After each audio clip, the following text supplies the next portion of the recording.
Good morning. This is day 30 of the 30 days in the studio series. It's the last day. Thank you so much for coming along on this journey with me for the whole 30 days. I thought it would be fun today if we go through all the paintings that I created while I was filming the 30 days in the studio series, both on and off camera, and go over how I felt about it and what I learned from each painting. The series was called 30 Days in the Studio, but it was actually filmed over 8 weeks because I had other videos coming out at the same time. So this is 8 weeks worth of work.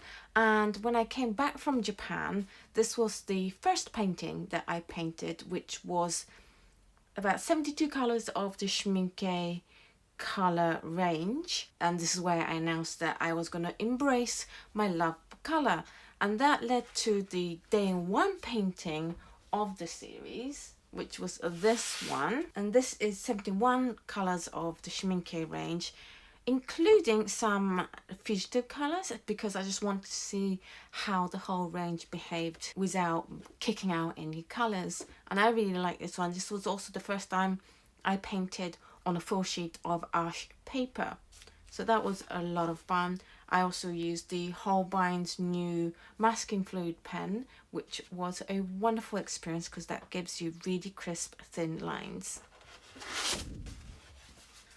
Then I tested some Paul Rubens tubed watercolor sets. That was great fun, great colors, they spread really well and goes down nice and smooth.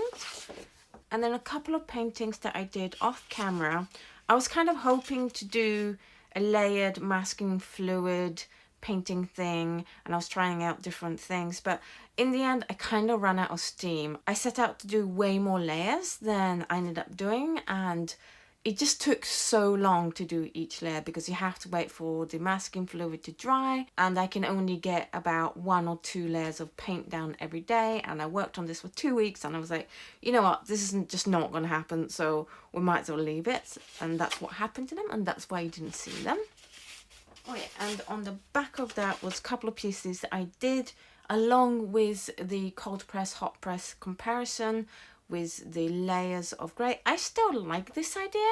I just need to find the right paper to do this on because I want nice crisp edge around each circle. That's going to need a lot more testing, I think.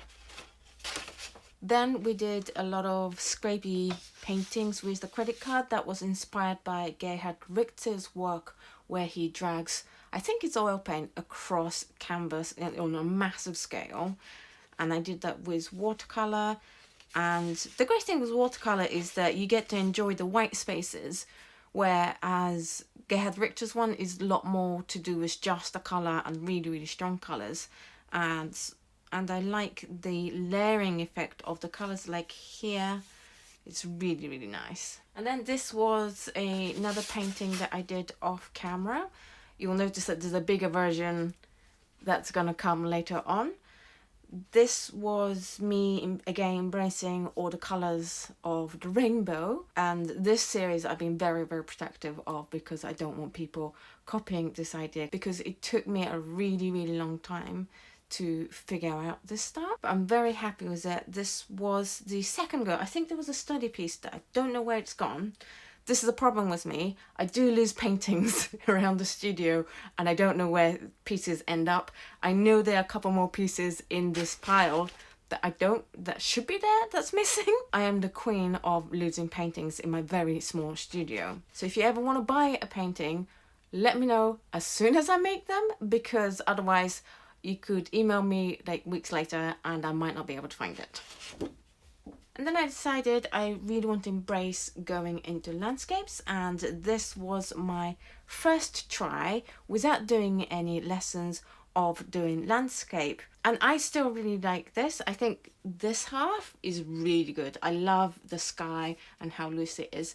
This half I kind of got too tight on, but it was a great way to make a benchmark, and I'm hoping when I feel comfortable enough that I know enough about landscapes, I want to do a second piece here of the same scene to see how different I end up painting the same landscape. Then I did a lot of brush tests and learning about brush strokes.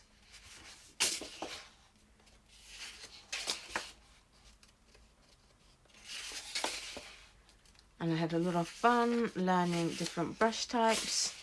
And then I fell in love with flat brushes doing this exercise. I'm like, wow, flat brushes can do a lot more than I thought it could. And especially the spiky thing, which is what led me to do this piece and the piece after that. Just exploring the same pattern with different colors. I felt like I was getting into some textile design.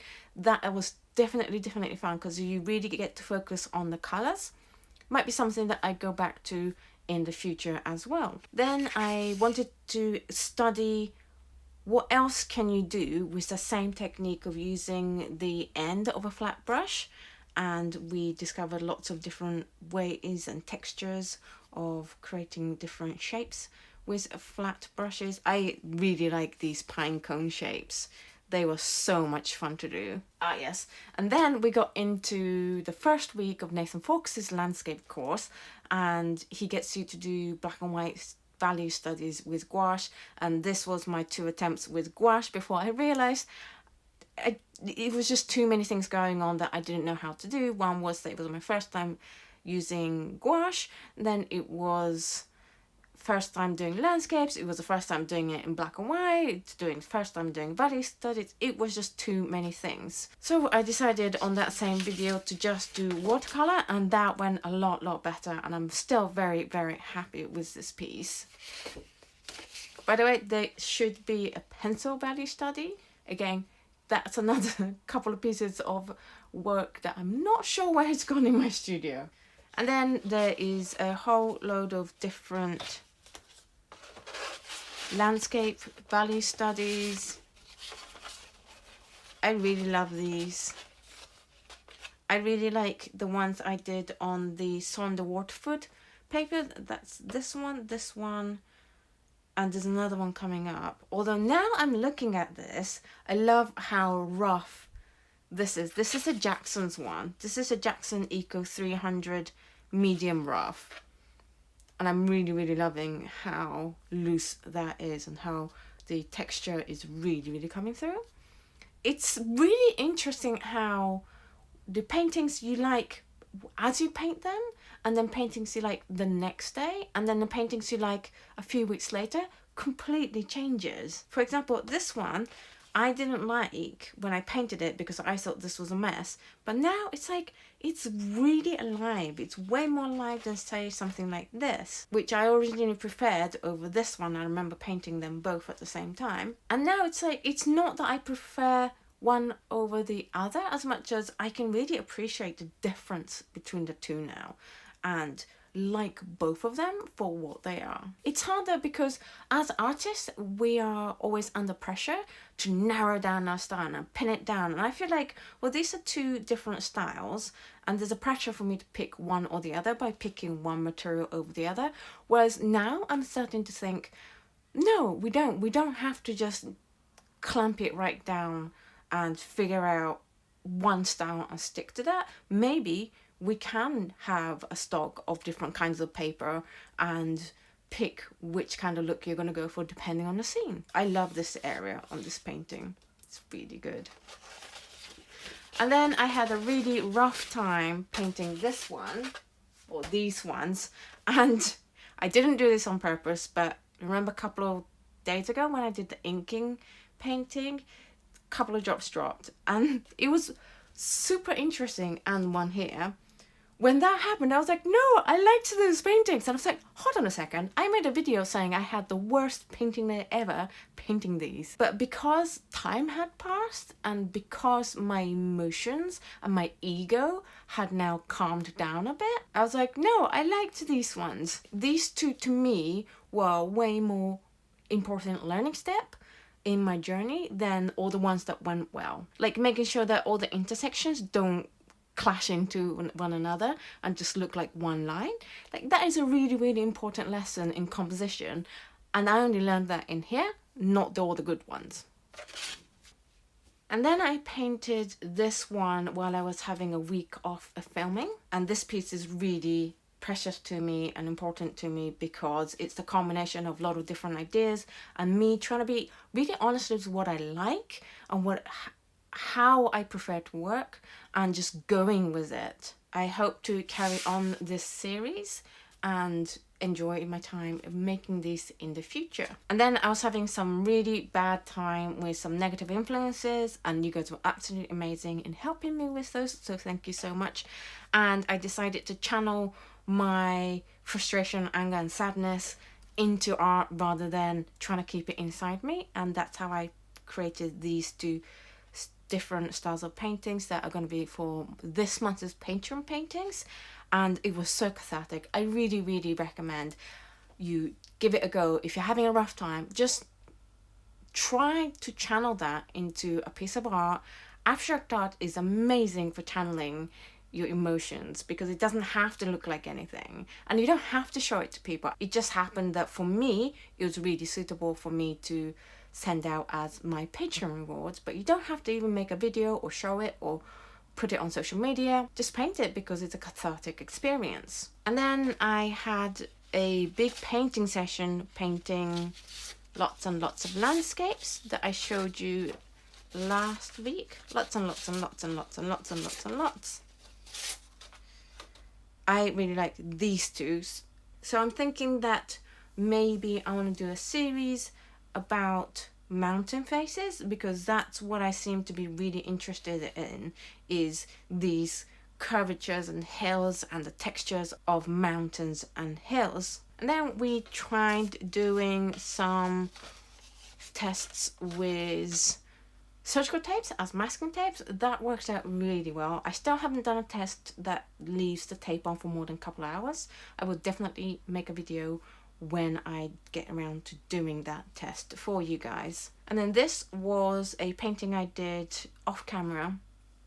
I was trying to create lots of different color mixes in glazing. This is basically a glazing chart, but I also want to make it into a piece of art. But I also want to avoid all these neutralized colors. I want it to be a kaleidoscope of just bright colors. So I will have to do a lot more work to this to make that happen. Probably do a lot more color mixing studies and figure out how I'm going to layer the colors. But it's a good start. I've learned a lot from just doing this piece, and I'm looking forward to carrying on with this work. Then I had these ink paintings that you saw. I'm only going to quickly go through them because you guys only saw these a couple of days ago.